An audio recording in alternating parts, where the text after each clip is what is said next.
Hi hello good morning. Sindhu മംഗ്ലൂസിൻ്റെ ഒരു പുതിയ വീഡിയോയിലോട്ട് എല്ലാവർക്കും സ്വാഗതം. എന്നോട് വിശേഷം? എല്ലാവരും സുഖമായിട്ടിരിക്കുകയാണോ? നമ്മുടെ കപ്പൽ മുങ്ങിയ ന്യൂസും കാര്യങ്ങളൊക്കെ കണ്ടുകൊണ്ടിരിക്കുകയാണോ? അതോ എല്ലായിടത്തും മഴയാണോ? വീണ്ടും മഴയായല്ലേ? അപ്പോൾ ഒരാഴ്ച നമുക്ക് നല്ല വെയിലും ഒക്കെ കിട്ടി, വലിയ പെരുമഴയൊക്കെ വന്നിട്ട് നമുക്ക് ഡ്രസ്സും കാര്യങ്ങളും ഒക്കെ കഴുകി ഉണങ്ങാനും വിറവുണ്ടാക്കാനും ഒക്കെ ഒരാഴ്ച സമയം തീരുന്നതും വീണ്ടും മഴ തുടങ്ങിയിട്ടുണ്ടല്ലേ. എൻ്റെ കാനഡ മക്കൾ വന്നു കഴിഞ്ഞപ്പോൾ ഒരു ദിവസം നല്ല സൂപ്പറായിരുന്നു, നല്ല വെയിലും വെട്ടമൊക്കെ ആയിരുന്നു. പിറ്റേ ദിവസം ഞങ്ങൾ ഏതെങ്കിലും ഒക്കെ ഒന്ന് കറങ്ങാൻ പോകാമെന്നൊക്കെ പറഞ്ഞുകൊണ്ടിരുന്നപ്പോഴത്തേക്കും മഴയായി. അപ്പോൾ അവർ പറഞ്ഞു ഒരിടത്തും പോകണ്ട അമ്മയും പപ്പായും ഞങ്ങളുടെ കൂടെ ഇരുന്നാൽ മതി, ഇവിടെ ഇരുന്ന് നമുക്ക് എന്തെങ്കിലുമൊക്കെ കൊച്ചു വർത്താനമൊക്കെ പറഞ്ഞ് പാട്ടൊക്കെ പാടി ഡാൻസൊക്കെ കളിച്ചിരിക്കാമെന്ന് പറഞ്ഞു. അതിപ്പോൾ എങ്ങും പോയില്ല കേട്ടോ ഈ പ്രാവശ്യം വന്നിട്ട്. പക്ഷെ കഴിഞ്ഞ പ്രാവശ്യം നമ്മൾ കുറേ സ്ഥലങ്ങളിൽ കൊണ്ടുപോയിട്ടുണ്ടായിരുന്നു. ഈ പ്രാവശ്യം ഒരിടത്ത് പോകാൻ പറ്റിയില്ല, കാരണം വന്നതിൻ്റെ അന്ന് കുഴപ്പമില്ലായിരുന്നു. പിറ്റേ ദിവസം ആയപ്പോഴത്തേനും പേരും മഴയായിപ്പോയി. അതിലേക്ക് പോകണമെന്നൊക്കെ ആഗ്രഹിച്ചു വന്നാൽ പറ്റിയില്ല. എന്തായാലും 2 ദിവസം നല്ല വീട് നല്ല ഉണർന്ന് നിൽക്കുകയായിരുന്നു കേട്ടോ. പ്രത്യേകിച്ച് അവരൊന്നും പറയാൻ പറ്റത്തില്ല, ഭയങ്കര വൈബായിരുന്നു കൊച്ച്. എന്നാ ചെയ്യേണ്ടതെന്ന് അറിയത്തില്ല, അത്രയ്ക്കും. ഈ പുറത്തൊക്കെ ഉള്ള പിള്ളേർക്ക് ഒരു കാര്യമുണ്ടല്ലോ, ഫ്ലാറ്റിനകത്തൊക്കെ അടച്ചിട്ട് അങ്ങനെ വളർത്തുന്ന കുഞ്ഞുങ്ങളല്ലേ. അപ്പോൾ അതുങ്ങൾക്ക് നാട്ടിൽ വല്യപ്പന്മാരുടെയും വല്യമ്മമാരുടെയൊക്കെ അടുത്ത് വരുമ്പോഴാണ് അതുങ്ങളുടെ ഇത് മൊത്തം ഇറക്കുന്നത് എന്ന് പറഞ്ഞുകൊണ്ട് അവന് സർവ്വ സ്വാതന്ത്ര്യമായിരുന്നു ഇവിടെ. നല്ല അടിപൊളിയായിരുന്നു, തകർപ്പായിരുന്നു. ഒരു ചേട്ടായിനെ പുറകെ നടന്ന് ഇങ്ങനെ കിരണ്ടിക്കൊണ്ടിരിക്കുമല്ലോ, ഇങ്ങനെ വരുമ്പോൾ കാണിക്കുന്ന കാണത്തില്ലേ എന്ന് പറഞ്ഞവനൊക്കെ പുറകെ നടന്ന് ചേട്ടായി കിരണ്ടിക്കൊണ്ടിരിക്കും. അതുകൊണ്ട് പപ്പായോട് അതിനനുസരിച്ച് അവനും വഴക്കുണ്ടായിക്കൊണ്ടിരിക്കും. അങ്ങനെ ആയിരുന്നു, നല്ല രസമായിരുന്നു കേട്ടോ. അപ്പോൾ പോയി, ഇന്ന് നിങ്ങൾ പോയി ഇപ്പം വിളിച്ചിട്ടുണ്ടായിരുന്നു, ചെന്നു, കുഴപ്പമൊന്നുമില്ല, സേഫായിട്ട് എത്തിയമ്മേന്ന്. അപ്പം ബസ്സേ കയറിയപ്പം ഞാൻ പറഞ്ഞു ഇനി നിങ്ങൾ വീട്ടിൽ ചെല്ലാതെ മഴ പെയ്യത്തില്ല, എന്നാന്ന് വെച്ചാൽ ഷട്ടറൊക്കെ പൊക്കി വെച്ചേ. അപ്പം മഴ കാറ്റൊക്കെ അടിച്ചിരിക്കുന്നതല്ലേ ഒന്നിട്ട് നല്ലത്, പെയ്യത്തില്ല പൊക്കോന്നൊക്കെ പറഞ്ഞ് വിട്ടു. എന്നിട്ട് മഴയായിരിക്കുമല്ലോ ദൈവമെന്നൊക്കെ ഞാൻ മനസ്സിലോർത്തു. പക്ഷെ ഭയങ്കര മഞ്ഞായിരുന്നു വാഗമണ്ണൊക്കെ ഇറങ്ങി. ഇപ്പം നല്ല കാഴ്ചയൊക്കെ ആയിരുന്നു കാണാനായിട്ട്. വണ്ടിയൊന്നും റോഡിലില്ലായിരുന്നു അധികം, ഭയങ്കര മഞ്ഞായിരുന്നു അമ്മേ. ഇത്രയും മഞ്ഞ് ഞങ്ങൾ കണ്ടിട്ടില്ല, അതേപോലെ മഞ്ഞായിരുന്നു എന്നൊക്കെ പറഞ്ഞു. ഈ പകല് ഇപ്പോൾ ഉച്ചയ്ക്കല്ലേ അവർ പോയത്, ആ സമയത്ത് ഇത്രയും കോടമഞ്ഞൊക്കെ ആദ്യമായിട്ട് കാണുക. നല്ല ഭംഗിയുണ്ട്. പുള്ളി മോൻ വീഡിയോ എടുത്തിട്ടുണ്ട്, സിന്ധുമ്മയ്ക്ക് നമുക്ക് ഇട്ട് കൊടുക്കാന്ന്. നമ്മൾ ഈ മഞ്ഞും മഴയും ഇതെല്ലാം മലയും എല്ലാം കണ്ടു കിടക്കുന്നതല്ലേ. ഇങ്ങനെ ഇടയ്ക്ക് വല്ലപ്പോഴും ഒന്ന് കാണുമ്പോൾ ഒരു ഭയങ്കര ഇഷ്ടമല്ലേ, എടുത്ത് വെച്ചിട്ടുണ്ട്, സിന്ധുമ്മയ്ക്ക് നമുക്ക് ഇട്ട് കൊടുക്കാടി ഇതൊക്കെ പറഞ്ഞു പറഞ്ഞു കേട്ടോ. അപ്പോൾ ഒത്തിരി ഒത്തിരി ഒത്തിരി സന്തോഷം തന്നിട്ട്, സ്നേഹം തന്നിട്ട് ആ കുഞ്ഞുങ്ങൾ പോയത്. എന്നാ പറഞ്ഞില്ല, സത്യം പറഞ്ഞാൽ അവർ വരും, അവര് എന്നാ പറഞ്ഞ ഗോൾഡ് കൊണ്ടുത്തരും, ഇത് ഇങ്ങനെയുള്ള ഒരു പ്രതീക്ഷയോ ഇതൊന്നും എനിക്ക് അറിയത്തോലുമില്ലായിരുന്നു. എന്നോട് സിന്ധുമ്മയ്ക്ക് എന്നാ വേണ്ടേന്നൊക്കെ കുറേ പ്രാവശ്യം ചോദിച്ചു. അപ്പം ഞാൻ പറഞ്ഞു വേണ്ട, എനിക്കൊന്നും വേണ്ട, പപ്പായ്ക്ക് ഒരു സ്പ്രേയോ എന്തെങ്കിലും മതി, അത് മാത്രം മതി, വേറെ ഒന്നും വേണ്ട എന്ന് പറഞ്ഞു കേട്ടോ. അപ്പം പപ്പായ്ക്ക് സ്പ്രേ കൊണ്ടുവന്നിട്ടുണ്ടായിരുന്നു. അതൊന്നും ഞാൻ വീഡിയോക്കകത്ത് കാണിച്ചില്ലല്ലേ. സ്പ്രേ കൊണ്ടുവന്നിട്ടുണ്ട്. പിന്നെ ഈ സന്തോഷം കാരണം എന്നാ പറയുന്നത് പകുതി കാണിക്കാനായിട്ട് മറന്നു പോയിട്ടുണ്ടായിരുന്നു. അവര് എന്നെ കൊണ്ടുവരുമെന്നോ ഗോൾഡ് കൊണ്ടുവരുമെന്നോ ഒന്നും ഓർത്തല്ല, നമ്മളെ പറ്റുന്ന ഒരു കുട്ടി ഗിഫ്റ്റൊക്കെ ഞങ്ങൾ എടുത്തു വെച്ചിട്ടുണ്ടായിരുന്നു. ഭയങ്കര സന്തോഷമായി പോയി. പക്ഷെ വഴക്ക് പറഞ്ഞു. എന്നാലും നമുക്കുള്ളിൽ സന്തോഷമായി. ഇതിന് വല്ല ആവശ്യം ഉണ്ടായിരുന്നു, ഇതിന് വലിയ ആവശ്യം ഉണ്ടായിരുന്നു. രണ്ടുപേരും ഞങ്ങൾ രണ്ടിനെയും വഴക്കായിരുന്നു. നമ്മളൊരു കുഞ്ഞ് സമ്മാനമല്ല. ഇപ്പം നമുക്ക്, ഞാനിപ്പോൾ തൊഴിലുറപ്പിന് പോയാൽ എനിക്ക് 360 രൂപ അല്ലെ 355 രൂപ 59 രൂപ അങ്ങനെ കിട്ടുന്നത്. ആ കുഞ്ഞുങ്ങൾ ജോലിക്ക് പോയാൽ അവർ പഠിച്ചതിൻ്റെ ഇത് വെച്ച് ചിലപ്പോൾ ആ ഒരു ദിവസം അവർക്ക് കിട്ടുന്ന, എനിക്ക് 300 കിട്ടുന്ന സമയത്ത് അവർക്ക് 3000 ആയിരിക്കാം. അപ്പോൾ അത് വെച്ച് അങ്ങനെയുള്ളൊരു എമൗണ്ട് ഉള്ളത് കൊണ്ട് അവരുടെ അച്ഛനമ്മമാർക്ക് കൊടുക്കുന്ന കണക്ക് ആ സ്നേഹത്തോടെ നമുക്ക് ചെയ്തു തന്നെ. നമ്മൾ 300 കിട്ടുന്നതിനകത്ത് നമ്മൾ അത്രയും കുഞ്ഞ് സമ്മാനം അവർക്ക് കൊടുത്തത്. എനിക്കറിയത്തില്ല ഇവർ ഇങ്ങനെ വലിയൊരു സമ്മാനം കൊണ്ടുവരുമെന്നൊന്നും. പക്ഷെ എൻ്റെ ഉള്ളിലെ സന്തോഷം കൊണ്ട് എൻ്റെയും ചേട്ടായാണേലും എന്നാ മേടിച്ച് കൊടുത്ത് തൃപ്തിപ്പെടുത്തണമെന്ന് അറിയത്തില്ലാത്ത മാതിരി ഓരോ സാധനങ്ങൾ കേട്ടോ. ബേക്കറി ഐറ്റംസ് ഒക്കെ ആണെങ്കിലും എന്നാ സാധനമാണേലും കൊണ്ടുവന്ന് എങ്ങനെ കഴിപ്പിക്കണം, എങ്ങനെ സന്തോഷിപ്പിക്കണമെന്ന് ഓർത്തുണ്ട്. അതുപോലൊക്കെ തന്നെയാണ് പിള്ളേരാണേലും ഉള്ള ഫ്രൂട്ട്സും എല്ലാം വായിച്ച്. ഇവിടെ നമുക്കിപ്പോൾ ഇഷ്ടം പോലെ മാങ്ങാപ്പഴത്തിന് സമയമല്ലേ, പക്ഷെ മാങ്ങാപ്പഴം ഉൾപ്പെടെ മേടിച്ചുകൊണ്ട് വന്നിട്ട് പപ്പായ്ക്ക് ചെത്തി കൊടുക്കണം, അമ്മ കഴിക്കണം ഇടയ്ക്കിടയ്ക്ക് ഫ്രൂട്ട്സ്, അമ്മ അത് കഴിക്കണം, പപ്പ ഇത് കഴിക്കണം.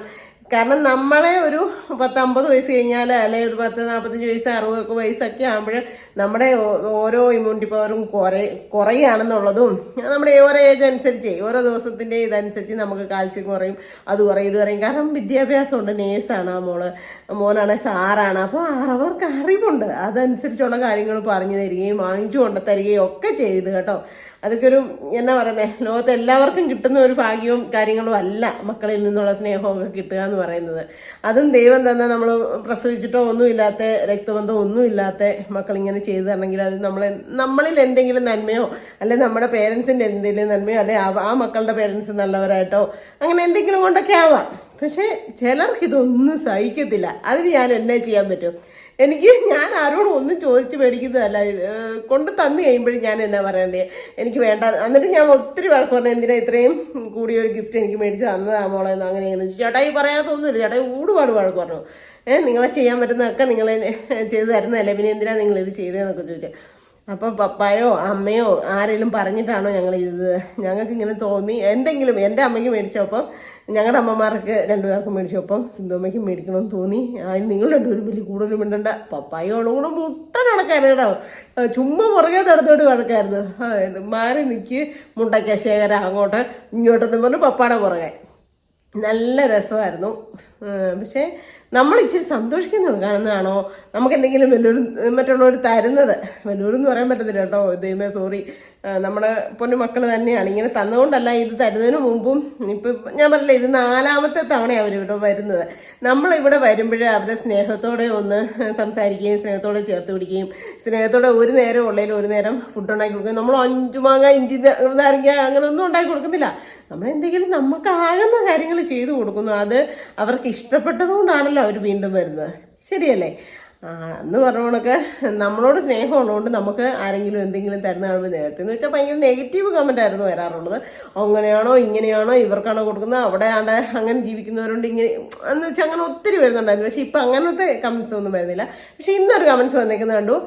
അവരോട് സിന്ധുമ്മയുടെ കാനഡ മക്കളോട് ഞങ്ങൾക്കൊരു വീട് വെച്ച് തരാൻ പറയാൻ പോകുന്നു, അങ്ങനെ എന്തോ ഒരു കമൻറ്റ്. അയ്യോ, ആദ്യം തന്നെ ഞാൻ കൈയെടുത്ത് കുമ്പിടുവാണ്. കാരണം നമ്മൾ അങ്ങനെ പറഞ്ഞ ഒരു ഫാമിലിക്ക് ഒരു വീടും സ്ഥലവും ഒക്കെ കൂടെ മേടിച്ചു കൊടുത്ത് ആ മനുഷ്യൻ്റെ ട്രീറ്റ്മെൻറ്റും ഒക്കെ നടത്തി രക്ഷപ്പെടുത്തിയായിരുന്നു ഒരു സാറ്. എന്നിട്ട് ആ സാറിന് എന്നാ പറയുന്നത്, അവരുടെ അമ്മാവൻ ഫോൺ നമ്പർ ഷെയർ ചെയ്തിട്ട് ആ സാറിന് എന്തൊക്കെ ബുദ്ധിമുട്ടുകളോ ഉണ്ടായി എന്നുള്ളത് ഇപ്പോഴും ഇടയ്ക്ക് സാറ് വിളിക്കുമ്പം ഇടയ്ക്കിടയ്ക്ക് സൂചിപ്പിക്കാറുണ്ടാവുകൊണ്ട് ഇനി അങ്ങനത്തെ കേസുകളൊന്നും ഞാൻ ദൈവത്തെ ഓർത്ത് എന്തിനാ വെറുതെ നമ്മൾ ഇതാകുന്നത്. അവൾക്ക് തന്നെ എനിക്ക് അങ്ങനെ അവരെ കമൻറ്റ് കണ്ടിട്ടുണ്ട്. ഇപ്പം എന്നെ വിളിച്ചപ്പോൾ എന്നോട് പറയായിരുന്നു, എന്താ സിന്ധുവേ വീട് കൊടുത്ത് കൊടുത്തൊക്കെ കമൻറ്റ് വന്നിട്ടുണ്ടല്ലോ എന്ന്. എന്നിട്ട് ചിരിക്കുകയായിരുന്നു കേട്ടോ. അതുപോലെ തന്നെ വേറൊരു കമൻറ്റ്, ഇപ്പം നമുക്ക് അവർക്ക് അവരുടേതായ സാഹചര്യം അനുസരിച്ചാണ് അവർ ചെയ്യുന്നത്. എനിക്കിപ്പോൾ അവരോട് വീട് പണിത് കൊടുക്കാമോ അല്ലെ അവരെ കെട്ടിച്ചു വിടാമോ അല്ലെ അവർക്ക് വയ്യായിയാണ് പൈസ കൊടുക്കാമെന്ന് അങ്ങനെയൊന്നും ചോദിക്കാൻ എനിക്ക് പറ്റത്തില്ല. അതുകൊണ്ട് ദയവ് ചെയ്ത് ആ കമൻ്റ് ഇട്ട വ്യക്തി എന്നോട് ക്ഷമിക്കുക എന്ന് ഞാൻ പറയുകയാണ് കേട്ടോ. പിന്നെ വേറൊരു കമൻറ്റ് വേണ്ടേ, വേറെ കമൻറ്റ് ഉണ്ട് എന്നാന്നറിയോ, അവർക്ക് അതെന്നായിരുന്നു, ഞാൻ അതിൻ്റെ സ്ക്രീൻഷോട്ട് എടുത്ത് വെച്ചിട്ടുണ്ട്. ഓവറാകുന്നുണ്ട് മിനി. അപ്പം മിനി എന്ന് പറഞ്ഞ ഒരു ഇതായിട്ടേക്കുന്നത്. അപ്പം ഞാൻ ചോദിക്കുന്നത്, ഓവറാണെന്ന് വെച്ചാൽ എൻ്റെ വീട്ടിൽ അവർ വന്നതാണോ ഓവറായത്, അതോ ഞങ്ങൾ പിന്നെ അവർക്ക് ഫുഡൊക്കെ ഉണ്ടാക്കി കൊടുത്ത് സന്തോഷത്തോടെ ഇരുന്നാണോ ഓവറായത്, അതോ അവിടെ എനിക്ക് ഗോൾഡ് കൊണ്ട് തന്നതാണോ ഓവറായത്? അത് ഏതാ ഓവറായെന്നുള്ളത് മനസ്സിലായില്ല. അതൊന്ന് വ്യക്തമായിട്ട് ഇട്ടായിരുന്നെങ്കിൽ മനസ്സിലായേനെ കേട്ടോ. എന്നതാണെന്ന് അറിയത്തില്ല, നമ്മളിങ്ങനെ സന്തോഷത്തോടെ ജീവിക്കുന്നത് കണ്ടിട്ടാണോ ഓവറാണെന്ന് പറഞ്ഞത്. ഓവറാണെന്ന് താങ്കൾക്ക് തോന്നിയെങ്കിൽ അത് താങ്കളുടെ കണ്ണിൻ്റെയും മനസ്സിൻ്റെയും കുഴപ്പമാണ്. താങ്കളുടെ ഇപ്പം തന്നെ ഒരു മനസ്സിലെ എന്നാ പറഞ്ഞത് ഒരു നന്മയുടെ ഇതാണ് ഇപ്പോൾ പുറത്ത് കാണിച്ചത്, ഈ ഒരു കമൻ്റ് ഇട്ടത്. അപ്പം പിന്നെ താങ്കളെയൊക്കെ വീട്ടിൽ എങ്ങനെ ആൾക്കാർ വരും, എങ്ങനെ തരും, എന്ത് ചെയ്യും? അതുകൊണ്ടൊന്നും പറഞ്ഞിട്ട് കാര്യമില്ല കേട്ടോ. പിന്നെ ഞാൻ എന്നാ ഓവറായിട്ട് കാണിച്ചതെന്നുള്ളത് എനിക്കറിയത്തില്ല. അതിൽ എൻ്റെ മക്കൾ വന്നവർക്ക് ഭയങ്കര സന്തോഷത്തോടെയും സ്നേഹത്തോടെയും ഭയങ്കര ഇതായിട്ടാണ് പോയത്. ഇനി അത് ഓവറായിട്ടുണ്ടെങ്കിൽ അവരങ്ങ് സഹിച്ചോളും കേട്ടോ. അത് പറയണമെന്ന് എനിക്ക് തോന്നി. കാരണം ഇപ്പം നമുക്ക് നെഗറ്റീവ് ഇല്ല, നല്ല ഹാപ്പി വീഡിയോസാണ്. ഹാപ്പി വീഡിയോസ് എന്ന് വെച്ചാൽ നമ്മുടെ വീട്ടിലെ കൊച്ചു കൊച്ചു സന്തോഷങ്ങളും ഏറെ ഞാൻ മാത്രമേ ഉള്ളൂ നമ്മുടെ വീഡിയോയ്ക്ക്, അതല്ലേ കൂടുതലും ഞാൻ മാത്രമാണ്. അപ്പം നമ്മുടേതായ കാര്യങ്ങൾ പറയുന്നു, നമ്മുടെ സന്തോഷങ്ങൾ പങ്കുവെക്കുന്നു, അല്ലെങ്കിൽ നമ്മുടെ സങ്കടങ്ങൾ പങ്കുവെക്കുന്നു. നമ്മൾ അങ്ങനെ അങ്ങോട്ട് മുമ്പോട്ട് പോകാം. നമുക്ക് വലിയ വ്യൂസോ കാര്യങ്ങളോ ഒന്നും ഇല്ലെങ്കിലും സമാധാനവും 10 കമൻസേ ഉള്ളെങ്കിൽ എനിക്ക് അതിനകത്ത് ഒത്തിരി അഭിമാനവും സന്തോഷവും ഒക്കെ തോന്നുക. നിങ്ങളുടെ വിലയേറിയ നിർദ്ദേശങ്ങൾ ഇടൂ എന്ന് ഞാൻ എപ്പോഴും പറയാറുണ്ട്. പക്ഷെ ഇതൊക്കെ വിലയേറിയ നിർദ്ദേശങ്ങളാണ്, എനിക്ക് മനസ്സിലാകാഞ്ഞിട്ടാണ് കേട്ടോ. അപ്പം എന്തായാലും ഈ 2 കമൻറ്റ് പറയണമെന്ന് തോന്നി. പിന്നെ എന്നായിരുന്നു, പിന്നെ ചേട്ടായിക്ക് ഇന്ന് രാവിലെ നടുവൊന്ന് വെട്ടി. 2 ദിവസമായിട്ട് ഭയങ്കര ഓണായിട്ട് പാട്ടും ഡാൻസും കൂത്തും മേളാങ്കം ഒക്കെ ആയിരുന്നു. അതിന് കട്ടയ്ക്ക് നിൽക്കുന്ന 3 മക്കളായിരുന്നു വന്നിരുന്നത്. എല്ലാ കാര്യത്തിനും കട്ടയ്ക്ക് ഞങ്ങളുടെ ഒപ്പം നിൽക്കും. ഞങ്ങൾ ഡാൻസ് കളിക്കും, പക്ഷേ ക്യാമറയ്ക്ക് അത് നിൽക്കാൻ ഷൈ ആയിരുന്നു കേട്ടോ. അതുകൊണ്ടാണ് നമ്മൾ ക്യാമറ എടുക്കാൻ. ഞാൻ അല്ലാണ്ട് ഇവിടെ പാട്ടും കൂത്തും ഡാൻസും മേളാങ്കും തകർപ്പും ഒക്കെ ആയിരുന്നു. അപ്പം ഇന്ന് രാവിലെ ആണെങ്കിലും ചേട്ടായി എണീറ്റ് വന്നിട്ട് അവള് കളിയാക്കി പറഞ്ഞപ്പോഴത്തേനും ചേട്ടായി അവിടെ മുമ്പിൽ നിന്നുകൊണ്ട് ഡാൻസൊക്കെ കളിച്ചിട്ട് ആ ബാത്റൂമിൽ പോയത് കുളിക്കാനായിട്ട്. കുളിച്ചിട്ട് അയ്യോ നടുവെട്ടിയത് പറ. അതിനിപ്പോൾ പറയാം 4 കാലം പറിച്ച് ഡാൻസ് കളിച്ച് അങ്ങോട്ട് പോയതല്ലേ, തിരിച്ചു വന്നപ്പോൾ കുഞ്ഞി കൂടി വരുന്നെന്നും പറഞ്ഞിട്ട് അതിനൊരു കളിയാക്ക്. പക്ഷെ ഇപ്പം വന്നിട്ട് ഹോസ്പിറ്റലിൽ പോയി ഇഞ്ചക്ഷൻ എടുത്തു. ഇപ്പം വന്നിട്ട് അവൾ വിളിച്ചപ്പോൾ ചോദിച്ചു പപ്പായ്ക്ക് കുറഞ്ഞോമേന്ന്. അങ്ങനെ അത്രയും നല്ല ഒരു രീതിയിലാണ് നമ്മുടെ വീട്ടിലെ ആൾക്കാർ വരുന്നതും ഇടപെടുന്നതും. അങ്ങനെയുള്ള അറിവും നോളജും വിവരവും ഇതെല്ലാം ഒന്നല്ലേ, അച്ഛനെയും അമ്മേനെയും സ്നേഹവും കൂടപ്പറപ്പുകളെ സ്നേഹവും ബഹുമാനവും ദൈവഭയവും ഉള്ളവരെയാണ് എനിക്ക് ഈ ചാനലിൽ നിന്ന് കിട്ടിയിരിക്കുന്ന ആൾക്കാർ. അതാണ് എൻ്റെ ഒരു വലിയൊരു ഭാഗ്യം. കാരണം എൻ്റെ മക്കളുടെ കുറ്റമോ എൻ്റെ പേരൻസിൻ്റെ കുറ്റമോ എൻ്റെ വീട്ടുകാരുടെ കുറ്റമോ എൻ്റെ സബ്സ്ക്രൈബേഴ്സിൻ്റെ കുറ്റമോ ഒന്നും പറയില്ല. എല്ലാവരും അവരവർ ഹാപ്പി ആയിട്ട് ജീവിക്കണം, എല്ലാവർക്കും വേണ്ടി പ്രാർത്ഥിക്കണം, അങ്ങനെയൊക്കെ പറയുന്ന മക്കളാണ് ഈ കുഞ്ഞുങ്ങളൊക്കെ. അതുകൊണ്ട് തന്നെയാണ് അവർക്കും നല്ല സന്തോഷം, നമുക്കും നല്ല സന്തോഷം. പക്ഷേ ചിലർ വന്ന് ഇടയ്ക്കിങ്ങനെ പറഞ്ഞിട്ട് കാര്യമില്ലല്ലോ. അതൊക്കെ എന്തെങ്കിലും പറയട്ടെ കേട്ടോ. പിന്നെ തൊഴിലുറപ്പിൽ നിന്ന് പോയില്ലല്ലോ, ഇന്ന് 3 ദിവസം തൊഴിലുറപ്പിന് എനിക്ക് പോകാൻ പറ്റിയില്ല. എന്നെ പറഞ്ഞാൽ അതുങ്ങൾ വന്നിരിക്കുമ്പോഴേ നമുക്ക് എപ്പോഴും ഒന്നും ഇങ്ങനെയുള്ള സന്തോഷ നിമിഷങ്ങൾ കിട്ടത്തില്ല അല്ലേ. അപ്പോൾ അവർ സ്വർണ്ണവള കൊണ്ടുതരുമെന്നോ സ്വർണ്ണക്കമ്മന് കൊണ്ടുതരുമെന്നോ ഒന്നും വിചാരിച്ചല്ല ഞാൻ ഈ വീട്ടിൽ ലീവ് എടുത്തിരുന്നതും ചേട്ടായി വീട്ടിൽ ലീവ് എടുത്തിരുന്നതും ഒക്കെ. അതിന് മുമ്പ് ഇവർ വരുന്നു എന്ന് പറഞ്ഞാൽ നമ്മൾ ഓടിപ്പോയി നമ്മളെ പറ്റുന്ന രീതിയിലുള്ള ട്രീറ്റ് ചെയ്യാനുള്ള കാര്യങ്ങൾ ചെയ്തതൊക്കെ ഇവർ സ്വർണ്ണവള കൊണ്ടുവരുമെന്ന് ഓർത്ത് ഒന്നുമല്ല. നമുക്കറിയത്തില്ലായിരുന്നു, ദൈവതാണെ അറിയത്തില്ല. അപ്പൊ സാധാ ഒരു ബാഗ് തന്നു, ബാഗിനകത്ത് അവൾ വെച്ചു. അതോ ഗോൾഡിന്റെ ഇതിനകത്ത് പോലും വെച്ചില്ല. എന്നാന്ന് ചോദിച്ചാൽ സിന്ധുമ്മയുടെ എക്സ്പ്രഷൻ ഒന്ന് കാണാൻ വേണ്ടിയിട്ടായിരുന്നു എന്ന് പറയട്ടെ. അപ്പൊ അങ്ങനെ കൊണ്ട് തന്ന് നമ്മളെ സന്തോഷിപ്പിക്കുകയും സ്നേഹിക്കുകയൊക്കെ ചെയ്തപ്പോൾ നമ്മൾ തൊഴിലുറപ്പം അയ്യോ എനിക്കിന്ന് പണിയാൻ പോകണമെന്നും പറഞ്ഞാൽ അങ്ങനെ പോകാൻ പറ്റത്തില്ല. എന്നിട്ടും അവൾ പറഞ്ഞു ഇന്ന് പൊക്കോമേ ഞങ്ങൾ പൊക്കോളാം, ഞങ്ങൾ താക്കോൽ ഇന്നടുത്ത് വെച്ചേക്കാൻ പൊക്കോമേന്ന്. പക്ഷെ രാവിലെ കാപ്പി ഉണ്ടാക്കി ഉച്ചയ്ക്ക് ചോറും ഉണ്ടാക്കി കഴിച്ചിട്ട് പോയച്ചാൽ മതി പറഞ്ഞു. ഞാൻ പറഞ്ഞില്ല, ഇന്നിലൂടെ ഞാൻ പോകുന്നില്ല. അതിനിടയിൽ നടുവും വെട്ടിയില്ലോ. അപ്പോൾ ഹോസ്പിറ്റലിൽ പോയി ഇഞ്ചക്ഷൻ എടുത്തിട്ട് ചേട്ടായി ഇങ്ങോട്ട് പോകുന്നു. അങ്ങനെ അപ്പോൾ തൊഴിലുറപ്പിൽ തന്നെ എല്ലാവരും തന്നെ വിളിച്ച് ചെല്ലാച്ചിട്ട് എല്ലാവരും എന്ന് വെച്ചാൽ എനിക്ക് നമ്മളെ സ്നേഹിക്കുന്നു കേട്ടോ. എല്ലാവരും വിളിച്ചെന്ന് പറയാൻ പറ്റത്തില്ല. നമ്മൾ സ്നേഹിക്കുന്ന അവർ ഭയങ്കര നമ്മളെ ഇഷ്ടമായിരിക്കും എന്ന് കരുതുന്നവരായിരിക്കുമല്ല നമ്മളെ അത്രമാത്രം സ്നേഹിക്കുന്നവർ. സത്യം നമ്മൾ അത്രയും വലിയൊന്നും കരുതാത്തവരായിരിക്കും നമ്മളെ സ്നേഹിക്കുന്നത്. സത്യം ഓരോരുത്തരും ഇങ്ങനെ ഓരോ കാര്യങ്ങൾ അനുഭവം വരുമ്പോഴാണ് മനസ്സിലാകുന്നത്. അപ്പോൾ എൻ്റെ കൂടെ പണി ചെയ്യുന്ന ഒരു വിളിച്ചിട്ടുണ്ടായിരുന്നു, 3-4 പേര് വിളിച്ചു. എന്നിട്ട് ഇന്ന് ഇങ്ങോട്ട് ചെല്ലുന്നില്ലെന്ന് പറഞ്ഞപ്പോഴത്തേനും ഒരുത്തിയാടെ കരയുന്ന ഇതിട്ടേക്കുമായിരുന്നു. ചുമ്മാ പറയല്ല, കരയുന്നതിൻ്റെ സങ്കടപ്പെടുന്നതിൻ്റെ ഇട്ടേക്കുമായിരുന്നേ. പിന്നെ ഇന്ന് അത് കഴിഞ്ഞിട്ട് രാവിലെ കണ്ട് എനിക്ക് മെസ്സേജ് ഇട്ടു. അപ്പോൾ എനിക്ക് നോക്കാൻ സമയം കിട്ടിയില്ല, ഉച്ചയ്ക്ക് അവർക്ക് പോകണമല്ലോ. അപ്പോൾ ഇവിടുന്ന് ഒരു 12:30 ആകുമ്പോൾ ഇറങ്ങണമായിരുന്നു. അതുകൊണ്ട് എനിക്ക് അന്നേരം വാട്സപ്പിൽ ഒന്നും കയറാൻ പറ്റിയില്ല. അപ്പോഴത്തേനും എന്നോട് മെസ്സേജ് ഇട്ട് ചോദിച്ചേക്കാ, സിന്ധു എവിടെയാ പോയി വരുമ്പോൾ എന്തു കൊണ്ടുവരും, കൈ നിറയെ പോയി വരുമ്പോൾ എന്തു കൊണ്ടുവരും.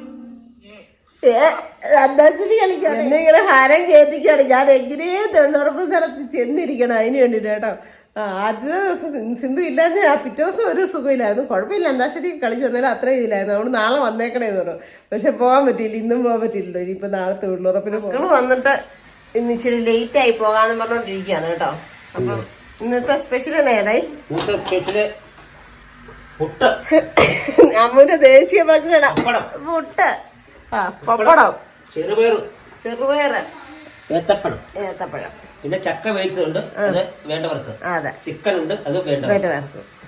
പിന്നെ എനിക്കൊരു 8-ന്റെ പണി രാവിലെ കിട്ടുകയും ചെയ്യും. അതെ, 8-ന്റെ പണി നിൽക്കുന്നു വളഞ്ഞു. അതെ, നടുവെട്ടി രാവിലെ കുളിക്കാൻ കയറിയതാ. ഇരിക്കുന്ന ഇരിപ്പ് എപ്പോഴും ഇപ്പൊ നടുവെട്ടല്ല, എന്നാ ചെയ്യുന്ന തരത്തില്ല. അതുകൊണ്ട് പറഞ്ഞു വെക്കാം, ഇനിയിപ്പോ പോയി ഇഞ്ചക്ഷൻ എടുത്താലേ അത് മാറത്തുള്ളൂ അല്ലേ. ഒരാളവിടെ കഴിപ്പ് തുടങ്ങിയിട്ടുണ്ട്. ഇനി ഞങ്ങൾ കൊണ്ടൊന്ന് പോട്ടെ കഴിക്കാനായിട്ട് കേട്ടോ. അപ്പം പുട്ടും പപ്പടവും പഴവും ഒക്കെ കൂട്ടി ഒരു പിടിക്ക അല്ലേ. സൂപ്പർ പയറാ ആണോ? ഓ, ഇന്ന് മകളാ ഉണ്ടാക്കിയത്. ചെറുപയർ സൂപ്പർ. ഇല്ല നല്ല പേരാ, നല്ല പേരാ. ആണോ? നല്ല പേരാ. എന്നാ കഴിക്കാൻ കൊടുക്കാം. ചായയും തിളച്ചാ എന്നാൽ അതൊന്ന് അടിച്ചു കൂട്ടിയാൽ മതി. ഇത് കണ്ടോ, കഴിക്കാറുണ്ട് കേട്ടോ. മഴയൊക്കെ ആയതുകൊണ്ട് ഇച്ചിരി ഇത് കുറഞ്ഞിട്ടുണ്ട് സീല, എന്നാലും കുഴപ്പമില്ല. തളിപ്പൊടി ഇത് ആന്ധ്രായിക്കാട്ടോ, ആന്ധ്ര. അയ്യോ എന്നാടേ ഗ്യാസ് കയറി വിലങ്ങി ഇവിടെ കുത്തി ഇരിപ്പുണ്ട്. പിള്ളേര് പോകാൻ തുടങ്ങും. അതിന്റെ ഒരു രാവിലെ നമുക്കൊരു പണി കിട്ടിയതാ. ഒരു ഇഞ്ചക്ഷൻ എടുത്തു. ചുമ്മാ ഇരുന്ന് ആശുപത്രി കൊണ്ട് 1500 രൂപ. ചുമ്മാ ഇരുന്ന് ആശുപത്രി കൊണ്ടുവന്ന് 600 രൂപ കൊടുത്തിട്ട് വന്നോ? അത് നടുവേദന ആയിട്ടല്ലേ വിലങ്ങി.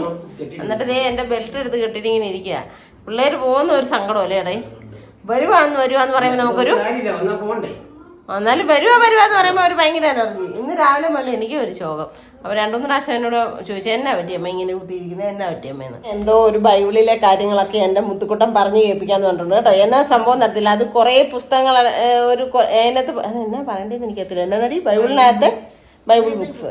അപ്പൊ നമ്മൾ ഉൽപ്പത്തി അങ്ങനെ ഇങ്ങനെയൊക്കെ പറയല്ലേ, അതാന്ന് എനിക്ക് തോന്നുന്നു. പുറപ്പാട് എന്നൊക്കെ പറയല്ലേ, അതാന്ന് തോന്നുന്നു. അപ്പൊ എന്തായാലും അവനത് കാണാതെ മൊത്തം അറിയാൻ പറഞ്ഞു കേൾപ്പിക്കാന്ന് പറഞ്ഞാൽ മിടുക്കം കൂട്ടരാണോ അറിയാവോ എന്ന് ഞാനൊന്ന് നോക്കട്ടെ. പറഞ്ഞു. Genesis, Exodus, Leviticus, Numbers, Deuteronomy, Joshua, Judges, Ruth, 1 Samuel, 2 Samuel, 1 King, 2 King, 1 Chronicles, 2 Chronicles, Ezra, Nehemiah, Tobit, Judith, Esther, 1 Maccabees, 2 Maccabees, Job, Psalm, Proverbs, Ecclesiastes, Song of Songs, Wisdom, Sirach, Isaiah, Jeremiah, Lamentations, Baruch, Ezekiel, Daniel, Hosea, Joel, Amos, Obadiah, Jonah, Micah, Nahum, Habakkuk, Zephaniah, Haggai, Zechariah, Malachi, Matthew, Mark, Luke, John, Acts of the Apostles, Romans, 1 Corinthians, 2 Corinthians, Galatians, Ephesians, Philippians, Colossians, 1 Thessalonians, 2 Thessalonians, 1 Timothy, 2 Timothy, Titus, Philemon, Hebrews, James, 1 Peter, 2 Peter, 1 John, 2 John, 3 John, Jude, Revelation. മിടുക്കൻ. അത് full ഇംഗ്ലീഷിലാണ്. നമ്മൾ പുറപ്പാട്, ഉൽപ്പത്തി, പ്രവാചകൻ അങ്ങനെ ഇങ്ങനെയെന്ന് പറഞ്ഞ് വായിക്കുന്നത്. അവൻ ഫുൾ ഇംഗ്ലീഷിലാണ് മൊത്തം പറഞ്ഞേക്കുന്നത്. ഇതിപ്പോ അത്യാവശ്യം എന്റെ റാണി ചേച്ചിക്ക് കേൾക്കുമ്പോൾ മനസ്സിലാവും. ഭയങ്കര പ്രൗഡ് ഓഫ് യു എന്ന് പറഞ്ഞോണ്ട് റാണി ചേച്ചി ഒരു മെസ്സേജ് ഇടാൻ ചാൻസ് ഉണ്ട് കേട്ടോ. അപ്പം എല്ലാവർക്കും ഇഷ്ടമായിട്ടുണ്ടെന്ന് കരുതുന്നു. കാരണം ഈ കുഞ്ഞു തലയ്ക്കകത്ത് ഇത്ര ഓർത്തിരുന്ന് പറഞ്ഞിട്ടുണ്ടല്ലോ, അതൊരു സന്തോഷം കേട്ടോ. താങ്ക് യു കേട്ടോ, മിടുക്കനാ. അപ്പൊ അടുത്ത പ്രാവശ്യം ഇതിനും നല്ല സൂപ്പറായിട്ട് വേറെ എന്തെങ്കിലും പറഞ്ഞിട്ട് പഠിച്ചിട്ട് വന്നിട്ട് സിന്ധുമ പറഞ്ഞു കേൾപ്പിക്കണേ. ഓക്കെ, സിന്ധുമ വീട്ടിൽ വന്നിട്ട് എല്ലാം ഇഷ്ടപ്പെട്ടോ? ആണോ? അപ്പൊ അടുത്ത വർഷം അമ്മയോടും പപ്പായോടും പറയും. പപ്പ അത് തൊട്ടി വഴക്കുണ്ടാക്കുന്നുണ്ട്. പപ്പായോട് പ്രശ്നമാണ് കേട്ടോ. അത് കീരിയും പാമ്പു 2 അല്ല ഇച്ചിരി ഇഷ്ടമൊക്കെ ഉണ്ട് ചേട്ടായി, ശകലമൊക്കെ ഇഷ്ടമുണ്ട്. അപ്പൊ ഇനി അടുത്ത വർഷം ഇങ്ങോട്ട് പോരാൻ സമയത്ത് പറയോ ഒന്ന് കട്ടപ്പനയ്ക്ക് പോകണം, സിന്ധമ്മയുടെ വീട്ടിൽ പോണോന്ന്? ഒച്ചയില്ല, കേട്ടില്ലേ ഞാൻ? പറയോ? ചുമ്മാ അല്ല നിങ്ങളെ ഇഷ്ടമില്ലാത്ത. അപ്പൊ അന്ന് സിന്ധമ്മ ഇവിടെ കാണും കേട്ടോ. അപ്പൊ എന്തായാലും അവർ പോകാനായിട്ടൊക്കെ റെഡി ആയിട്ട് നിൽക്കുകയാണ്. അപ്പൊ എനിക്ക് കൊറിയർ അയക്കാനുണ്ട്, പിന്നെ 1-2 സാധനം മേടിക്കാനുണ്ട്. ചേട്ടായി ഇന്നിനിപ്പോൾ പോകുന്നില്ലല്ലോ, അപ്പോൾ അവരെ കൊണ്ടുവിട്ടിട്ട് പോയിട്ടൊക്കെ വരാം. ചേട്ടായിക്ക് ദൈവമേ കുറഞ്ഞാൽ മതിയായിരുന്നു. ഈ നടുവെട്ടൽ എന്നാ നേരത്തിൽ ഇടയ്ക്കിടയ്ക്ക് ചേട്ടായിക്ക് ഇങ്ങനെ നടുവെട്ടുന്നുണ്ട്. ഇന്നാൾ പണ്ട് പുറമേക്ക് ഇങ്ങനെ നടുവെട്ടുമായിരുന്നു. അത് എങ്ങനെയാണ് മാറിയത് അമ്മയോടൊന്ന് വിളിച്ച് ചോദിക്കണം. അമ്മ ഇഞ്ചക്ഷൻ എടുക്കുമായിരുന്നു, പോയി ഗവൺമെൻറ് പോയി ഇഞ്ചക്ഷൻ എടുക്കുമായിരുന്നു. കല്ല് ചുമക്കാനോ എന്തോ ഞങ്ങളെ വളർത്താനായിട്ട് കഷ്ടപ്പെടാൻ പോയപ്പോഴേ വർഷങ്ങൾക്ക് മുമ്പ്. എന്നാലും അമ്മയ്ക്ക് 2-3 പ്രാവശ്യം ഇങ്ങനെ വെട്ടിയത് എൻ്റെ മനസ്സിൽ ഓർമ്മയിലുണ്ട്. ഇതിപ്പം ഒരു 3-4 പ്രാവശ്യമായി ചേട്ടായിക്ക് ഇങ്ങനെ ഇരിക്കുന്ന ഇരിപ്പി. അത് മിക്കവാറും കുളിക്കാൻ പോയിട്ട് വരുമ്പോഴാണ് അത് ബക്കറ്റിൽ നിന്ന് വെള്ളം കപ്പിനകത്ത് എടുത്ത് അടിയുന്നതിനോട് പറഞ്ഞു കുഴിക്കാനായിട്ട്. പെട്ടെന്ന് കുഴിഞ്ഞപ്പോഴത്തേനും നടു വെട്ടിന്ന് പറഞ്ഞു. എന്നാണോ അതൊരു വിഷമമായിട്ടിരിക്കുന്നു. പിന്നെ മക്കൾ വന്ന് സന്തോഷിപ്പിച്ചിട്ട് അതുങ്ങൾ പോയതിനൊരു എന്നാ പറഞ്ഞൊരു വിഷമം കേട്ടോ, ഒരു വിഷമം. അടുത്ത വർഷം അവൻ ഇങ്ങോട്ട് പോരുന്നെന്ന് തീരുമാനിച്ചപ്പോൾ മുതൽ ആ കുഞ്ഞിത് പറയുമായിരുന്നു നമുക്ക് കട്ടപ്പനയ്ക്ക് പോകണം. നമുക്ക് കട്ടപ്പന ആരാ നിൻ്റെ ഇരിക്കും, എൻ്റെ സിന്ധുമ്മയുടെ അടുത്ത് പോകണം, എനിക്ക് എൻ്റെ സിന്ധുമ്മയുടെയും പപ്പായുടെ അടുത്ത് പോകണമെന്ന് പറഞ്ഞത് കേട്ടോ. അവനിപ്പോൾ 2ാം ക്ലാസ്സിലാണ് പഠിക്കുന്നത്. ക്ലാസ്സിൽ ഫസ്റ്റാണ് എല്ലാ കാര്യത്തിലും. അന്നെന്നുള്ള കാര്യങ്ങൾ അവർ ഇംഗ്ലീഷിലാണല്ലോ മൊത്തം കാര്യങ്ങൾ ഇങ്ങനെ സ്പീച്ച് ചെയ്യുന്നതും ഒക്കെ. അന്നേരം ഇവർ എനിക്ക് എടുത്ത് ഇട്ട് തരാറുണ്ട് കേട്ടോ, ഷൂട്ട് ചെയ്ത് ഇട്ട് തരാറുണ്ട്. ഇത് കണ്ടോ സിന്ധുമ്മയുടെ കൊച്ചുമോൻ ദേ അങ്ങനെ ആയി ഇങ്ങനെ ആയി എന്നൊക്കെ പറഞ്ഞാൽ. അപ്പോൾ ക്ലാസ്സിൽ ഫസ്റ്റാണ്, മിടുക്കൻ കുഞ്ഞാണ്. പക്ഷെ അമ്മൂനെയൊക്കെ കാണാത്തതിൻ്റെ ഒരു വിഷമമുണ്ട്. അമ്മ കൂടെ ഉള്ളപ്പോൾ മറണമെന്ന് വിചാരിച്ചു. പക്ഷെ അവർക്ക് എന്തൊക്കെയോ തിരക്കുകൾ. നാട്ടിൽ വരുമ്പോൾ പ്രവാസികൾക്ക് എന്നാ പറയുന്നത് 28 ദിവസം കൊണ്ട് കണ്ണടച്ച് തുറക്കുന്നതിന് മുമ്പ് പോകും. എല്ലാവരുടെയും വീടുകളിൽ കൂടെയൊക്കെ ഒന്ന് പോയി പിറക്കിയൊക്കെ അല്ലേ. ഇന്നലെ ഇവിടെ ഇരുന്നപ്പോഴത്തേനും അവരുടെ ഒരു ആൻറ്റി വിളിച്ചു. ഒരു അനിയത്തിക്കുട്ടിയുണ്ട്, മോള് വിളിച്ചു. അന്നേരം പറയായിരുന്നു അങ്ങോട്ടും ഇങ്ങോട്ടും കറങ്ങി നടക്കുക, ഞങ്ങളുടെ അടുത്ത് വന്നില്ല. അപ്പം പരാതിപ്പെട്ടികളുടെ ഒരു സമയമാണ് ഈ പ്രവാസികൾ 10 ദിവസത്തിന് വീട്ടിൽ നിന്നപ്പോൾ. ഞങ്ങൾക്ക് അത് കൊണ്ട് തന്നില്ല, ഇത് കൊണ്ട് തന്നില്ല, അല്ല ഞങ്ങളുടെ വീട്ടിലോട്ട് വന്നില്ല എന്ന് പറഞ്ഞു കൊടുക്കുക. പക്ഷെ അപ്പോൾ അങ്ങനെയുള്ള ആ തിരക്കിനിടയിലും അവരുടെ വീട്ടുകാരെയൊക്കെ പോണക്ക് നമ്മളെയും കണ്ട് നമ്മളെയും തേടി പിടിച്ച് നമ്മുടെ വീട്ടിൽ വന്ന് നമ്മുടെ വീട്ടിൽ ഒരു ദിവസം ഉറങ്ങിയുണ്ട് നമ്മൾ സന്തോഷിപ്പിച്ച് നമ്മുടെ കൂടെ കൂട്ടുകൂടി ഇരുന്നിട്ട് പോകുന്ന ഒരു ഭയങ്കര സന്തോഷമുള്ള കാര്യം. ദൈവമേ, ഇനി ജൂലൈയിൽ ഒരാൾ വരും, ഒരു ഫാമിലി വരും, ഒരു ക്യൂട്ട് ഫാമിലി. പക്ഷെ മഴയും വെള്ളമൊക്കെ ആവുമോ എന്ന് എനിക്കൊരു പേടിയും ഒരു സംശയമൊക്കെ ഉണ്ട്. മഴയൊന്നും ഇല്ലാതിരിക്കട്ടെ എന്ന് പ്രാർത്ഥിക്കുന്നു. അവളും 2 ആഴ്ച മുമ്പ് വിളിച്ച് പറഞ്ഞിട്ടുണ്ട്, ഞങ്ങൾ വരുമല്ലോ എന്ന് പറഞ്ഞുകൊണ്ട് വിളിച്ച് പറഞ്ഞിട്ടുണ്ട് കേട്ടോ. അപ്പോൾ അങ്ങനെ അത് ഇനി ഒരു സന്തോഷം. അപ്പോൾ നാളെ മുതൽ രാവിലെ തൊഴിലുറപ്പിനൊക്കെ പോകണം. വേറെ എന്നാ വിശേഷങ്ങൾ, മഴയും കാര്യങ്ങളും ഒക്കെ ആയിട്ടിരിക്കുന്നു. അതൊക്കെ തന്നെ വിശേഷങ്ങൾ കേട്ടോ. അപ്പം എനിക്ക് ഓവറാവുന്നുണ്ടെന്ന് പറഞ്ഞ കൊച്ചിനോട് എന്നതാണെന്ന് എനിക്ക് മനസ്സിലായില്ല. ഓവറായിട്ട് ഞാൻ ചെയ്യുന്ന തെറ്റുകുറ്റങ്ങളാണോ അതോ ആക്ഷനാണോ അതോ എന്നാണെന്ന് എനിക്ക് മനസ്സിലായില്ല. പോട്ടെ. പിന്നെ മറ്റേ വ്യക്തിയോട് അതിൻ്റെ ഞാൻ സ്ക്രീൻഷോട്ട് എടുത്ത് വെച്ചിട്ടുണ്ട്. പക്ഷെ അവർ ചിലപ്പം വീടില്ലാഞ്ഞിട്ട് സങ്കടത്തോടെ ചോദിച്ചാണോ എന്ന് എനിക്കറിയത്തില്ല. ചിലർ പുതിച്ച് കളിയാക്കിയും ചോദിക്കുന്നവരുണ്ട്. ഇത് ആരാണെന്ന് എന്താണെന്ന് എനിക്കറിയത്തില്ല. പക്ഷെ എന്തായാലും ഞാനത് ഡിലീറ്റ് ആക്കി കളഞ്ഞു നമ്മുടെ ഇതിൽ നിന്ന്. എന്നിട്ട് സ്ക്രീൻഷോട്ട് എടുത്ത് വെച്ചിട്ടുണ്ട്. അപ്പം ആ ആളോട് എനിക്ക് പറയാനുള്ളത്, മറ്റൊരാൾ ആർക്കെങ്കിലും ഒരു ഗിഫ്റ്റ് കൊടുക്കുമ്പോൾ ഒക്കെ നമുക്ക് ആ വീട് വെച്ച് തരാമോ, അത് വെച്ച് തരാമോ, ഇത് വെച്ച് തരാമോ എന്ന് ചോദിക്കാനായിട്ടൊന്നും നമുക്ക് പറ്റത്തില്ല കേട്ടോ. അതൊക്കെ ഒരു ബുദ്ധിമുട്ടുള്ള കാര്യമാണ്. അതുകൊണ്ട് പറ്റത്തില്ല. പിന്നെ വേറൊരു മോളിൽ നിന്ന് എനിക്കൊരു വാട്സപ്പിൽ മെസ്സേജ് അയച്ചിട്ടുണ്ട്. സിന്ധുമേണ്ട് എനിക്കൊന്ന് സംസാരിക്കണം, എനിക്കൊരു ഹെൽപ്പ് ചെയ്യണം, എനിക്കൊന്ന് സംസാരിക്കണമെന്ന് ആഗ്രഹമാണെന്നൊക്കെ പറഞ്ഞുകൊണ്ട് അത് കഴിഞ്ഞാൽ മോള് പറഞ്ഞിട്ട് സിന്ധുമേ പൈസ കൊണ്ടുള്ള ഹെൽപ്പൊന്നും അല്ല കേട്ടോന്ന്. അപ്പോൾ എന്തെങ്കിലും വിഷമവും കാര്യങ്ങളോ ഉള്ളതായിരിക്കും. ഞാൻ മെസ്സേജ് ഇട്ടിട്ടുണ്ടായിരുന്നു, വിളിച്ചോ മോളെന്ന്. ആരാ എന്താണെന്ന് അറിയത്തില്ല. വിളിച്ചോളൂ എന്നിട്ടിട്ടുണ്ട്. മോളാണോ മോനാണോ പ്രായമുള്ള ആളാണോ എന്നൊന്നും അറിയത്തില്ല. ടൈപ്പ് ചെയ്തായിട്ടിരുന്നത്. അപ്പോൾ എന്തായാലും എന്നാണെന്ന് അറിയത്തില്ല. ചിലപ്പോൾ പ്രാർത്ഥന സഹായം ചോദിച്ചോ. നമ്മൾ വലിയ കൊമ്പത്തെ പുളിയൊന്നും അല്ലെങ്കിൽ നമ്മുടെ മനസ്സിൽ ഒരു ചെറിയ നന്മയെങ്കിലും ഉള്ളതുകൊണ്ടാണ് ഇങ്ങനെ നന്മയുള്ള മനുഷ്യർ വരുന്നതും നന്മയുള്ള രീതിയിൽ നമുക്ക് മുൻപോട്ടേക്ക് ഇങ്ങനെ നല്ല നല്ല ആൾക്കാരുമായിട്ട് മിങ്കിൾ ചെയ്ത് മുമ്പോട്ട് പോകാൻ പറ്റുന്നു. അതുകൊണ്ടാണെന്നാണ് ഞാൻ വിശ്വസിക്കുന്നത്. പ്രത്യേകിച്ച് എൻ്റെ മാതാവമ്മയുടെ അനുഗ്രഹവും ഭഗവാന്റെ അനുഗ്രഹവും ഒക്കെ കൂടെ ഉണ്ടെന്ന് കരുതുന്നു. അതുകൊണ്ട് തന്നെയാണ് ഇത്രയും നല്ലൊരു രീതിയിൽ ചിരിച്ച് സന്തോഷിച്ച് പോകാൻ പറ്റുന്നത്. ഇന്നുള്ള കാലത്ത് എന്തൊക്കെ അപകടങ്ങളും മരണങ്ങളും കാര്യങ്ങളും രോഗങ്ങളും ഒക്കെയാണ് കേൾക്കുന്നത്. അതിൽ നിന്നൊക്കെ ഓരോ ദിവസവും കാത്തു പരിപാലിച്ച് ദൈവം നമ്മളുമായി മുമ്പോട്ട് നടത്തുന്നുണ്ടെങ്കിൽ അത് നമ്മളെ ഉള്ളിലൊരു നന്മയും മറ്റുള്ളവരോടൊരു സ്നേഹവും ഒക്കെ കൊണ്ടാണെന്നാണ് വിശ്വസിക്കുന്നത് ഞാൻ കേട്ടോ. അപ്പോൾ അതുകൊണ്ട് എനിക്ക് എന്നോട് ഞാൻ വിളിച്ചോളാം മെസ്സേജ് ഇട്ടിട്ടുണ്ട്. എന്താണെന്ന് അറിയത്തില്ല. അതങ്ങനെ. പിന്നെ ഇന്ന് ആ മോനോട് മോനും മോളും കൂടെ വന്നപ്പോഴത്തേനും പുള്ളിക്കാരന് സൈക്കോളജിയൊക്കെ പഠിച്ച വ്യക്തിയാണ്. നല്ല വിദ്യാഭ്യാസമുള്ള ഭയങ്കര എഡ്യൂക്കേഷനുള്ള ആളാണ് കേട്ടോ. അപ്പം പപ്പയുടെ മുഖം നോക്കിയിട്ട് വേറെ സിദ്ധുമ്മയുടെ മുഖം നോക്കിയിട്ട് വേറെ എന്നൊക്കെ പറയും. അങ്ങനെ പഠിച്ചവർക്ക് പെട്ടെന്ന് മനസ്സിലാവുമല്ലോ ഒരാളെ കാണുമ്പോൾ. ഞാൻ പപ്പയുടെ കാര്യം പറഞ്ഞിട്ടുണ്ടെങ്കിൽ പപ്പ 50 അടിക്കുന്നുണ്ടല്ലോ എന്ന് പറയും. അന്നേരം പിന്നെ അവിടെ പൊട്ടിത്തെറി ആയാലത് ചിരിച്ച് പണ്ട് കേട്ടോ. പിന്നെ എൻ്റെ കാര്യം പറഞ്ഞു പറഞ്ഞാൽ സിന്ധുമ്മയ്ക്ക് ഈ പ്രാവശ്യം ഭയങ്കര ഒരു വിഷമമുള്ള ഉണക്ക് ഫീൽ ചെയ്തിട്ട് എന്ന് പുള്ളിക്കാരത്തേക്ക് പറയണ്ടേ. ഒരു ഉള്ളിനുള്ളിൽ ഒരു വിഷമമുള്ള ഉണക്ക്, മുഖമൊക്കെ എപ്പോഴും സങ്കടം ഉണക്ക് തോന്നിയെന്ന് പറഞ്ഞു. സത്യമായ കാര്യം കേട്ടോ. എൻ്റെ കാര്യത്തിൽ എനിക്കൊരു ചെറിയൊരു വിഷമവും കാര്യങ്ങളും ഒക്കെ ഉണ്ട് ഇപ്പോഴ്. എന്നാന്ന് എനിക്ക് പബ്ലിക്ക് പറയാൻ പറ്റത്തില്ല.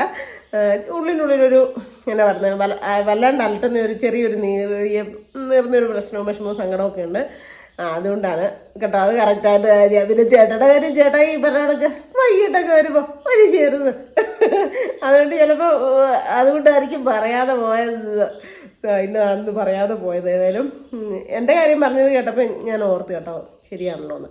പക്ഷെ ആ സങ്കടമൊക്കെ മാറ്റി നല്ല രീതിയിൽ സന്തോഷിച്ചിരുന്നോണോ എന്നൊക്കെ പറഞ്ഞാൽ പോയത്. ഞാനാണ് ഉപ്പുകറിക്ക് കൊണ്ടുവിടാനായിട്ട് പോയത്. ചേട്ടാക്കി നാട് വീട്ടിയിരുന്നോണ്ടേ. അപ്പം പിന്നെ എനിക്ക് നമുക്ക് ചെമ്പരത്തിത്താളി പൊടി അയക്കാനുണ്ടായിരുന്നു. ആന്ധ്രയ്ക്കാണ് അയച്ചേക്കുന്നത്. അപ്പം 2 പാക്കറ്റ് അയക്കാനുണ്ടായിരുന്നു. അത് കൊടുക്കാനും പിന്നെ എനിക്ക് 1-2 സാധനം മേടിക്കുകയും ചെയ്യണമായിരുന്നു. കോഴിത്തീറ്റ തീർന്നു പോയായിരുന്നു, അത് മേടിക്കണമായിരുന്നു. അപ്പം ഞാൻ അവരെ കൊണ്ട് വിട്ടിട്ട് വരാമെന്ന് പറഞ്ഞ് ഞാൻ ഉപ്പുകറിക്ക് പോയിട്ടുണ്ടായിരുന്നു. അവിടെ ചെന്ന് ബസ്സേ കയറുന്നു. ഞാൻ കൊറിയറിലോട്ട് ഇപ്പം മക്കളെ അയച്ചിട്ട് വരാമെന്ന് പറഞ്ഞു. കാരണം 10 മിനിറ്റ് കൂടെ ഉണ്ട് വണ്ടി വരാനായിട്ട്. അപ്പം നിങ്ങൾ ഇവിടെ നിൽക്കാമെന്ന് പറഞ്ഞിട്ട് ഞാൻ ഓടി കൊറിയറിൽ പോയ സമയത്ത് ഇവിടെ എൻ്റെ പുറകെ വന്നു കേട്ടോ. ഞാൻ ചെന്ന് കൊറിയറിൽ കൊണ്ട് കൊടുത്തിട്ട് തിരിച്ചു വന്നപ്പോൾ ഞാൻ നോക്കി ഓടി വരുന്നുണ്ട്. മോൻ പറഞ്ഞു വിട്ടേക്ക് എടി അമ്മയ്ക്ക് ഇത് കൊണ്ട് കൊടുക്കാമെന്ന് പറഞ്ഞുകൊണ്ട് 500-ൻ്റെ കുറേ പൈസ ഉണ്ട് കേട്ടോ. കൊണ്ടുവന്നിട്ട് എൻ്റെ കൈ വെച്ചത്. ഞാൻ പറഞ്ഞു ഇല്ല, എനിക്ക് ഇനി എന്നോട് ഇതും കൂടെ മേടിക്കാൻ പറഞ്ഞാൽ ഞാൻ ചെയ്യുന്ന ഏറ്റവും വലിയ ഭാവമായിരിക്കും. നിങ്ങൾ കൊണ്ട് തന്ന സാധനം ഞാൻ അംഗീകരിച്ചു, മേടിച്ചു. കുറേ ഫ്രൂട്ട്സും കുറേ സാധനങ്ങളും. എന്നിട്ട് ഇന്നലെ ഉച്ച കഴിഞ്ഞ് സിനിമയ്ക്ക് കൊണ്ടുപോകണം, അവിടെ പോകണം, ഇവിടെ പോകണം എന്നൊക്കെ വലിയ പ്ലാനിങ് കിട്ടും. പക്ഷെ മഴ കാരണം ഞാനങ്ങ് മടുപ്പിച്ച് സത്യം പറഞ്ഞാൽ. അതിനിപ്പോൾ പിന്നെ അവർക്ക് മടിയായി, നമുക്ക് വീട്ടിൽ ഇരിക്കാമെന്ന് പറഞ്ഞിട്ട് അങ്ങനെ അങ്ങ് ഇരുന്ന് കേട്ടോ. അപ്പോൾ അവരെ പറ്റാന്ന് ചെയ്ത് തന്നതിന് ശേഷവും പിന്നെയും സിന്ധുമ്മയ്ക്ക് ഇത് ഉച്ചോന്നും പറഞ്ഞോണ്ടേ. അപ്പം ഞാൻ പറഞ്ഞു വേണ്ട മക്കളെ, അത് വേണ്ട, ഇനി മേടിക്കത്തില്ല അങ്ങനെ തന്നെ. ഇനിയിപ്പം വിളിച്ചിട്ട് പറഞ്ഞു അവർ രണ്ടുപേരും എന്നോട് പിണങ്ങിയിരിക്കുക. ഇനി ഞാൻ കൂട്ടിരുന്നു പറഞ്ഞു. എന്നാൽ കൂട്ടില്ലെങ്കിൽ ഞാൻ പറയാം മഴയത്ത് ഇറങ്ങിയത് നനഞ്ഞ് കുളിച്ചോ അന്നേരം കൂട്ടായിക്കോളൂ എന്നൊക്കെ പറഞ്ഞിട്ടുണ്ട് കേട്ടോ. അപ്പം ഒത്തിരി സന്തോഷം തന്നിട്ട് സ്നേഹമൊക്കെ തന്നിട്ട് മക്കൾ പോയി. ഞങ്ങളെ കൊണ്ടാകാവുന്ന പോലെ ഞങ്ങൾ സന്തോഷിപ്പിച്ചു. ചേട്ടായാണെങ്കിലും ഒരു കുഞ്ഞു തേയിലപ്പൊടി പാക്കറ്റൊക്കെ ആയിരിക്കും ഞങ്ങൾ മേടിച്ച് കൊടുത്തത്. പക്ഷേ അത് അവർക്കും സന്തോഷമുള്ള കാര്യം. ഒരു നാടൻ കോഴിയൊക്കെ വേവിച്ച് റെഡിയാക്കി സെറ്റാക്കി. അപ്പോൾ അതൊക്കെ അവർക്കും ഒരു സന്തോഷം. അതൊക്കെയല്ലേ ഈ ജീവിതത്തിൽ. നമ്മൾ മരിക്കുമ്പോഴോ നമ്മൾ ഈ ലോകത്ത് പോകുമ്പോഴോ ഒന്നും കൊണ്ടുപോകുന്നില്ലെന്നേ. ഇച്ചിരി കൊടുക്കാൻ പറ്റുന്ന സ്നേഹവും സന്തോഷവും സമാധാനവും ഒക്കെയാണ്. അത് ഞങ്ങളെ കൊണ്ടാകുന്ന പോലെ ഞങ്ങൾ ചെയ്യുന്നുണ്ടെന്നാണ് ഒരു വിശ്വാസം കേട്ടോ. അപ്പോൾ ഇന്നത്തെ ഒരു വിശേഷം ഇത്രയൊക്കെ ഉള്ളൂ. എല്ലാവർക്കും ഇഷ്ടമായെന്ന് കരുതുന്നു. അവരേതായാലും ഹാപ്പി ആയിട്ടാണ് പോയിരിക്കുന്നത്. നിങ്ങൾക്കും ഹാപ്പി ആയെന്ന് കരുതുന്നു. എന്തായാലും നിങ്ങൾക്ക് വീഡിയോ ഇഷ്ടമായെങ്കിൽ ലൈക്ക് ചെയ്യുക, ഷെയർ ചെയ്യുക, സബ്സ്ക്രൈബ് ചെയ്യുക, കമൻറ്റ് ഇടുക. കൂടുതൽ അവരോടുണ്ട് ഒന്ന് ഇടിച്ചു കൊടുക്കുക കേട്ടോ. അപ്പോൾ പുതിയൊരു വീഡിയോ വരുന്നവരെല്ലാവർക്കും ടാറ്റാ.